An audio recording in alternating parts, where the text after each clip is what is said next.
On va passer, je vais essayer de faire ça dans quelques émissions, de manière que ce soit un peu plus concret. Je vais essayer de de passer en revue des cas concrets en fait qui se posent au niveau donc des cas que j'ai rencontrés pour des clients qui sont venus me consulter et des cas que j'ai résolus pour eux. Alors pour ça il faut que je change de paquet de slides. Alors un petit instant parce que là voilà, on devrait y arriver ici. Donc on va prendre aujourd'hui comme cas de figure la cohabitation légale. Donc on va suivre pas à pas l'évolution d'un dossier de cohabitation légale qui a été rencontré. Bon, évidemment, j'ai enlevé le nom de des personnes pour que on puisse pas identifier qui c'est. Hein. Il y a quand même des règles de déontologie à respecter et de protection de la vie privée. Mais on va passer pas à pas ces dossiers en revue pour voir les problèmes qui ont été rencontrés et comment on peut les résoudre. Et vous verrez que quand je dis que la cohabitation légale, c'est une des matières les plus compliquées en droit des étrangers, dans lesquelles il y a le plus de barrages de la part de l'administration, vous allez voir qu'ici, c'est effectivement le cas qui est arrivé.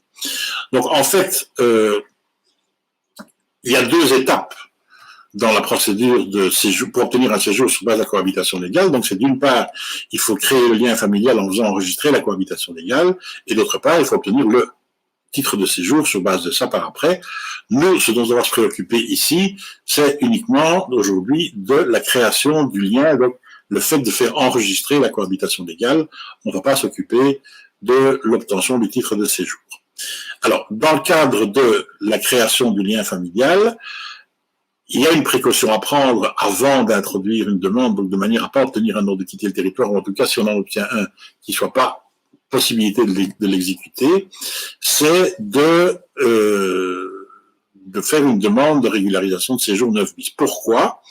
Eh bien, regardons ici le cas. Vous avez cette personne qui est arrivée en Belgique. Oui, j'ai laissé la commune, j'ai enlevé le nom, mais on sait la commune où c'était. Et les dates, et les aussi.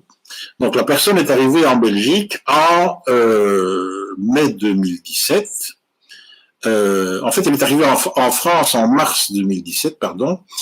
Mais de France, elle est venue en Belgique, et donc, quand elle est arrivée en Belgique, elle a fait une déclaration d'arrivée à la commune d'Anderlecht, et elle a reçu ce document le 10 mai, disant que, voilà, c'est une déclaration d'arrivée, madame une telle s'est présentée, ou monsieur un tel s'est présenté, il est arrivé en Belgique le 10 mai, et il a droit au séjour jusqu'au 26 juin. Comment ça vient ce 26 juin? Ben, c'est parce que la personne était originaire d'un pays pour lequel il n'y a pas besoin d'avoir un visa pour venir en Belgique, et donc les personnes qui sont dans cette situation-là, généralement des personnes d'Amérique du Sud, par exemple, ben, ils peuvent venir en Belgique pour 3 mois sans visa. Donc la personne est arrivée le 24 mars 2017 en France, donc elle est rentrée dans l'espace Schengen à ce moment-là. 3 mois à partir du 24 mars 2017, eh bien, ça fait le 21 juin 2017, puisque 31 jours en mars, 30 jours en avril et 31 jours en mai. C'est comme ça qu'il y a 2 jours, donc on va que jusqu'au 21 juin et pas au 23 juin.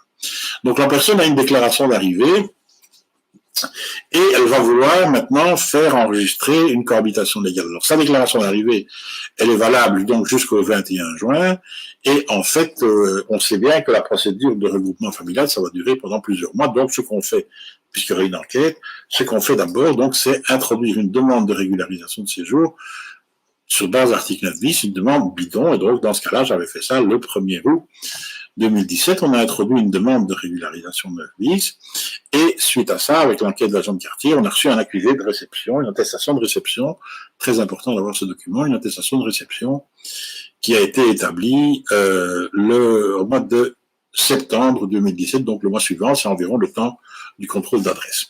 Donc à partir du moment où ces précautions-là sont prises, il n'y a plus de risque d'expulsion pendant la durée de la procédure, et donc on peut commencer la procédure de cohabitation légale elle-même. Et donc cette procédure, ça commence par le dépôt du dossier.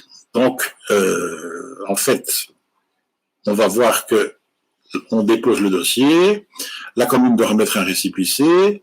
Là, on va vérifier s'il y a un doute par rapport au fait qu'il s'agisse d'une cohabitation légale de complaisance ou pas. La commune, à ce moment-là, si elle a des doutes, elle fait une enquête. Si l'enquête a un résultat positif, on célèbre la cohabitation légale, enfin, on enregistre la cohabitation légale.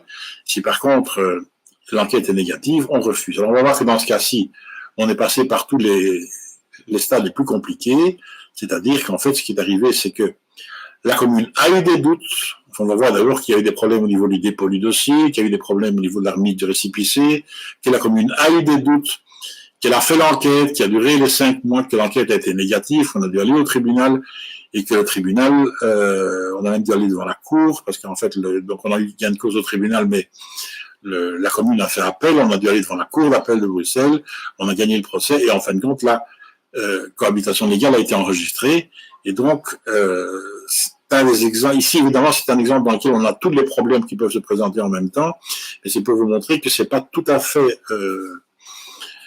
exorbitant, c'est en réalité quelque chose qui se passe très souvent étant donné la manière dont les communes réagissent. Et donc, la première étape, ça a été de déposer le dossier auprès de la commune, et donc qu'est-ce qu'on a fait? Puisque j'étais déjà l'avocat à ce moment-là, on a fait une lettre d'introduction à la commune pour dire, voilà, je vous ai écrit en qualité de conseil de monsieur et madame qui viennent déposer leur dossier de cohabitation légale, et de manière à être certain que le dossier était complet, je l'ai constitué moi-même avec un inventaire de pièces jointes, donc le certificat de naissance, le certificat de célibat, tous les documents apostillés, etc. Et donc, là, on est sûr qu'on a un dossier complet. Qu'est-ce qui se passe? C'est que la commune, en fait, quand les gens se présentent à la commune, ils ne veulent pas entendre parler d'eux. Non, on n'a rien à foutre. Vous ne pouvez pas introduire votre demande. Ça, c'est des choses qui arrivent. C'est à Anderlecht, mais bon, ça arrive à d'autres communes aussi. Non, madame, vous êtes en séjour illégal, vous ne pouvez pas introduire votre demande, vous n'avez pas le droit, dehors, raus. Donc, qu'est-ce qui se passe à ce moment-là? C'est que c'était juste avant les fêtes de Noël, et donc, le 9 janvier, j'envoie un email à la commune en disant, voilà, je vous écris en qualité de conseil de monsieur et madame Intel, ils sont venus le 21 décembre se présenter pour faire une déclaration légale, et vous avez envoyé promener, alors qu'il n'y a absolument rien qui justifie tout ça. Qu'est-ce qu'il y a comme réponse de la commune à ce moment-là? Alors là, c'est typique des administrations communales, c'est en fait, on va essayer de botter en touche en trouvant quelque chose qui tient la route. Et qu'est-ce qu'ils disent en fait, alors que les gens se sont présentés le 21 décembre? On dit, mais la personne s'est présentée chez nous à la commune, effectivement, le 10 mai 2017, et il n'avait pas les documents nécessaires, et donc on les a renvoyés. Il ne s'agit pas d'une demande du 10 mai 2017, il s'agit d'une demande du 21 décembre 2017. Pourquoi, d'où vient la date du 10 mai 2017? Ça, c'est la date à laquelle la personne avait fait, souvenez-vous, sa déclaration d'arrivée d'avant. Donc, en fait, ils ont essayé de trouver un point de chute pour retomber sur une date qui leur permettait de montrer qu'ils ont reçu les gens, et pour trouver une excuse à partir de ce moment-là, alors qu'il n'y a déjà des questions de cohabitation légale, de trouver une excuse en disant, ah oui, mais il n'avait pas les documents, et donc on les a envoyés promener. Donc, en fait, ils passent tout à fait outre la date de départ. Mais bon, pour s'en sortir, ils disent, d'accord, mais ils peuvent revenir avec les pièces, puisque maintenant, vous me communiquez les pièces en annexe à votre email. Bon, ils sont cherchés une porte de sortie, ils ont mis un nouveau rendez-vous. Et donc, la personne va... attendez, parce que là, donc je reviens ici. Donc, la personne... les clients retournent à la commune avec le dossier dont ils avaient reçu copie, puisqu'il va avoir les originaux. Et là, deuxième problème qui se pose, c'est que la commune doit remettre un accusé de réception, mais l'accusé de réception, on ne le donne pas. Et donc, de nouveau, j'écris à la commune en disant que, voilà, vous avez enfin mis un rendez-vous, vous avez effectivement accepté le dossier de mes clients, mais vous ne leur avez pas donné l'accusé de réception. Or, l'article 1476 du Code civil dit que vous devez absolument, une déclaration de cohabitation légale est faite au moyen d'un écrit contre remise d'un récépissé dans l'officier d'état civil. Et donc là, on leur demande, mais pourquoi est-ce que vous n'avez pas dans le récépissé en question? Et là, on nous dit en réponse, de nouveau, en fait, on a bien enregistré la demande des intéressés, mais on les a convoqués pour une audition. La loi, elle ne prévoit pas ça. Elle ne prévoit pas qu'on convoque les gens pour une audition, elle prévoit qu'on remet l'accusé de réception, et une fois qu'on a remis l'accusé de réception, donc je reviens à un petit tableau, excusez-moi, on va revenir là-dessus tout de suite. Donc, on donne l'accusé de réception, et puis on a un délai d'1 mois pour prendre une décision par rapport au fait de savoir si on va faire une enquête ou pas. Or, ici, donc, court-circuitage du système, on ne prend pas d'accusé de réception, et quand on nous répond, on nous dit non, mais c'est parce qu'on doit les entendre le 16 mars. Vous remarquerez que le délai est déjà dépassé, hein, parce que la demande, ils ont bien pu introduire leur demande à la date du 16 janvier, et on les remet 2 mois plus tard. Or, la loi dit qu'il y a 1 mois maximum avant pour que la commune puisse prendre la décision de faire une enquête ou pas. Donc, on triche sur les délais et on fixe un rendez-vous à 2 mois. Bon, évidemment, nous, on fait une mise en demeure en répliquant le fait qu'on viole manifestement la loi. On répond pas. Donc, on fait d'abord un rappel à l'ordre, on répond pas, on fait une mise en demeure. Et puis après, ils sont le 16 mars arrive, parce que malheureusement le temps compte. Et donc le 16 mars, sous prétexte de cette audition, en fait, c'est pas une audition qu'on a fait, c'est qu'en fait, on est allé on leur a envoyé une décision de surséance en disant que on a décidé de faire une enquête parce qu'on a des doutes par rapport au fait de savoir si un mariage blanc ou pas. Donc on sursoit pendant 2 mois, alors que on est hors délai puisque cette décision de surséance, elle peut être prise dans le mois de l'accusé de réception qui est normalement, qui devait être délivré le 16 janvier. Donc on est le 16 mars ici, on est là triché sur 1 mois. Après, on va prolonger la surséance en demandant, en transmettant le dossier au procureur du roi qui prolonge le délai de 3 mois, et donc on a une enquête qui dure le délai maximum. Donc ici, on a triché sur 1 mois, on n'a pas donné l'accusé de réception.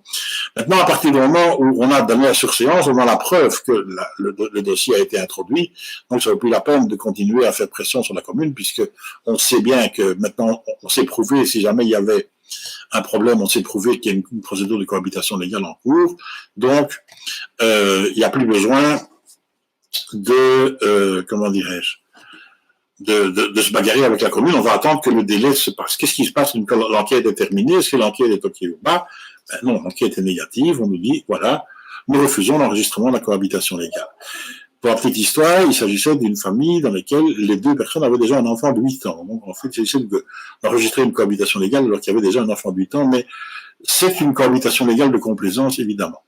Il ne faut pas vous étonner quand vous introduisez un dossier de cohabitation légale à Anderlecht, à Schaerbeek ou à Evere, c'est quasi systématiquement, votre dossier va être considéré comme une cohabitation légale de complaisance. Donc je vous dis tout de suite, si vous voulez ne pas avoir d'emmerde, essayez d'éviter les 3 communes-là, parce que là, véritablement, vous allez être systématiquement, il y a un comportement raciste de la part de l'administration communale, et systématiquement, tous les dossiers, on considère d'office qu'il s'agit de situations de complaisance, alors que ce n'est pas le cas, mais du coup, vous êtes obligé de faire des recours devant les tribunaux, etc. Bon, mais puisqu'ici, on a un refus, on a évidemment été obligé d'introduire un recours devant le tribunal de la famille, devant lequel on a eu gain de cause, et puis la commune a fait appel, et on s'est retrouvé devant la cour d'appel qui a rendu un arrêt. Et là, en fait, dans l'arrêt de la cour d'appel, là, ils ont été bien obligés d'enregistrer la cohabitation légale, tout simplement pourquoi l'arrêt de la cour d'appel dit qu'il n'y avait aucune raison de ne pas immédiatement délivrer la déclaration de cohabitation légale et de délivrer le récépissé. Donc ça devait être fait obligatoirement le jour même, donc le 16 janvier. L'officier d'état civil a retardé artificiellement la date d'enregistrement de la déclaration et donc la prise de cours de délai prescrit par l'article 1476 quater.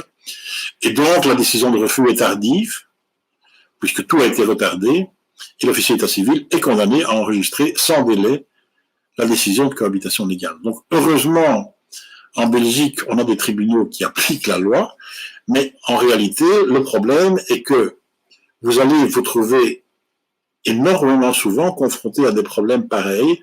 Vous allez devoir aller au tribunal, perdre un temps fou par rapport à ça. Ici, d'ailleurs, la commune avait été condamnée au maximum des frais de procédure, avait été condamnée à 3 000 € de frais de procédure, justement, étant donné le comportement téméraire et vexatoire qui avait eu lieu à l'époque, ça vous fait une belle jambe, alors que vous avez normalement, vous introduisez votre dossier en janvier 2017 et que vous espérez avoir votre cohabitation légale qui va être réglée en 6 mois, ben en réalité, il a fallu aller au tribunal et ça a duré plus de 2 ans avant d'avoir avant que le problème soit résolu. Donc, ici, on est dans une situation où il y avait un avocat derrière. Imaginez-vous le cas où vous n'avez pas d'avocat derrière, vous n'avez pas les éléments qu'il faut, ben là, vous êtes perdu. Tout de suite, vous n'avez même pas de quoi vous défendre devant le tribunal parce que vous n'avez pas pu avoir tous les échanges d'emails qui prouvent que les délais ont été dépassés. Ici, c'est parce qu'on a pu prouver dès le départ que les délais étaient dépassés parce que on a écrit des emails, on a eu des réponses de la commune, des courriers commandés, etc. C'est comme ça qu'on a pu prouver, évidemment, que le délai était dépassé et qu'en fin de compte, la commune a été condamnée. Mais si vous n'avez pas d'avocat, vous allez vous trouver dans une situation où la commune, si vous faites un recours devant le tribunal, ben, la commune va raconter n'importe quoi et ce sera la parole de la commune contre la vôtre, vous n'aurez pas d'écrit. Et donc, vous voyez comment ils racontent ils construisent les systèmes de travers. Quand vous introduisez quand les personnes vont se présenter pour introduire leur demande, on les envoie promener, et puis quand l'avocat prend contact pour savoir pourquoi est-ce que vous avez fait ça, ah mais non, la personne est venue au mois de mai, elle n'est pas venue maintenant en décembre, elle est venue au mois de mai, et elle n'avait pas les pièces. Mais puisque vous avez envoyé la copie des pièces, ils peuvent revenir. Et donc, à tous les stades de la procédure, vous allez avoir des choses pareilles qui vont se présenter. C'est comme ça que fonctionnent malheureusement les administrations communales en Belgique, et surtout, en tout cas à Bruxelles, évitez Anderlecht, Schaerbeek et Evere, parce que systématiquement, vous allez vous trouver confronté à ce genre de problématiques.